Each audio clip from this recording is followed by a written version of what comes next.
श्रावण महिना तसा विविध सण व्रत वैकल्याचा मानला जातो। यंदा या महिन्याच्या पहिल्याच सोमवारी अद्भुत योगायोग जुळून आलेला आहे, तो म्हणजे नागपंचमीचा। त्यामुळे आजचा दिवस भगवान शिवाच्या भक्तांसाठी मोठी पर्वणी आहे।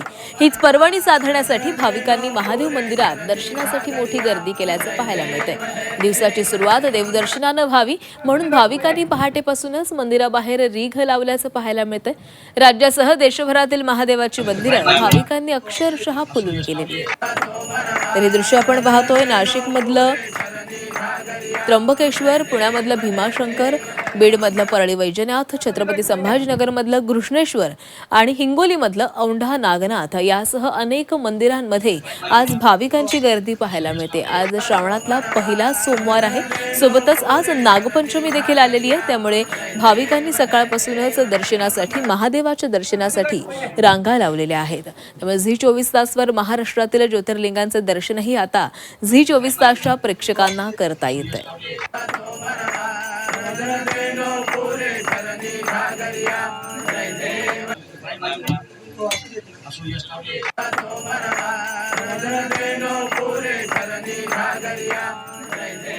तर संभाजीनगर मधील घृष्णेश्वर इथून आमचे प्रतिनिधी विशाल करोळे आपल्यासोबत जोडले गेलेले आहेत। तर विशाल, आज श्रावणी सोमवार, पहिला श्रावणी सोमवार, सोबतच आज नागपंचमी देखील आलेली आहे। त्यामुळे भाविकांमध्ये देखील उत्साह पाहायला मिळतोय। कशा पद्धतीने घृष्णेश्वर मंदिरामध्ये तयारी करण्यात आलेली आहे आणि भाविकांचा उत्साह कसा आहे?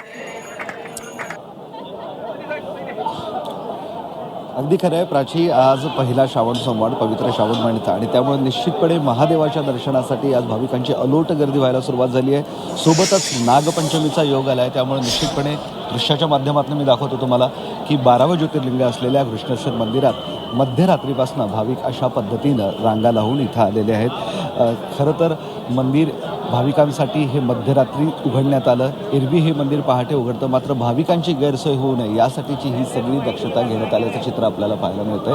महत्त्वाचं म्हणजे 12वं ज्योतिर्लिंग असलेलं घृष्णेश्वर, इथे एक आख्यायिका आहे। एकूण 12 ज्योतिर्लिंग आहे आणि जर 12व्या ज्योतिर्लिंगाचं दर्शन घेतलं तर सर्व ज्योतिर्लिंगाच्या दर्शनाचं पुण्य मिळतं असं म्हटलं जातं। त्यामुळं भाविक मोठ्या संख्येने इथे गर्दी करतात। फक्त छत्रपती संभाजीनगर नाही तर संपूर्ण मराठवाड्यातून म्हणजे संपूर्ण राज्यातून या ठिकाणी लोक दर्शनाला येतात। परराज्यातून सुद्धा लोक या ठिकाणी दर्शनाला येतात। श्रावण महिन्यात घृष्णेश्वराचं दर्शन घ्यावं आणि पुण्य मिळवावं असं म्हटलं जातं आणि त्यासाठी भक्तांची मोठ्या प्रमाणात गर्दी आपल्याला या ठिकाणी पाहायला मिळते। काही लोक तर मध्यरात्रीपासून रांग येतात, तरी सुद्धा उत्साह कसुभरही कमी झालेला नाही आहे। प्रत्येकाच्या तोंडी हर हर महादेवचा जयघोष असल्याचं आपल्याला पाहायला मिळतंय। रात्रभरापासून रांगेत थांबलेला कुठलाही थकवा त्यांच्या चेहऱ्यावर दिसत नाही आणि हाच उत्साह श्रावण सोमवार निमित्त आपल्याला पाहायला मिळतोय, महादेवाच्या भक्तांमध्ये पाहायला मिळतोय। पोलिसांनीही चोख व्यवस्था ठेवलेली आहे। इथे येणारे सगळे रस्ते वाहतूक करण्यात आलेले आहे, म्हणजे वाहतूक कोंडी होऊ नये। सोबतच परिसरात जवळपास 40वर CCTV कॅमेरे लावण्यात आले, त्यामुळे कुठलाही गोंधळ होऊ नये याची सगळी दक्षता प्रशासनानं घेतली आहे, मंदिर प्रशासनानं घेतली आहे आणि येणाऱ्या प्रत्येक भाविकाचं, प्रत्येक भक्ताचं मनोभावे दर्शन होईल याची दक्षता सुद्धा मंदिर प्रशासन घेताना दिसतंय। हर हर महादेवचा जयघोष या संपूर्ण परिसरात आपल्याला सध्या ऐकायला होतोय। प्राची, खरंय विशाल, तर हा उत्साह आपण पाहतोय। पहाटेपासूनच ही गर्दी या ठिकाणी झालेली आहे। धन्यवाद तुम्ही दिलेल्या सविस्तर माहितीसाठी।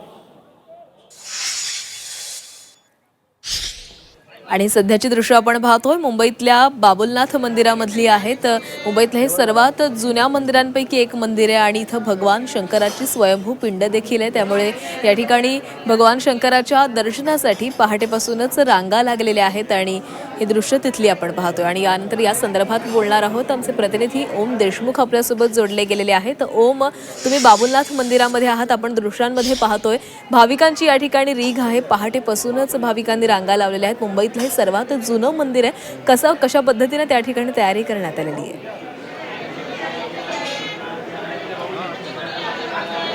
प्राचीन, खरं तर मुंबईतल्या सर्वाधिक प्राचीन मंदिरांमध्ये मोजल्या जाणाऱ्या या बाबुलनाथ मंदिरामध्ये अक्षरशः सकाळपासून भाविकांनी प्रचंड मोठ्या प्रमाणात रीघ लावली आहे। 108 पायऱ्या या मंदिराला आहेत। 108 पायऱ्या चढून खरं तर वरती यावं लागतं, परंतु सकाळपासून आपण जी दृश्य बघतोय त्यानुसार 108 मधली एकही पायरी अशी शिल्लक नाहीये ज्या ठिकाणी प्रचंड गर्दीनं भाविक हे मंदिरात येण्यासाठी वर येत आहेत।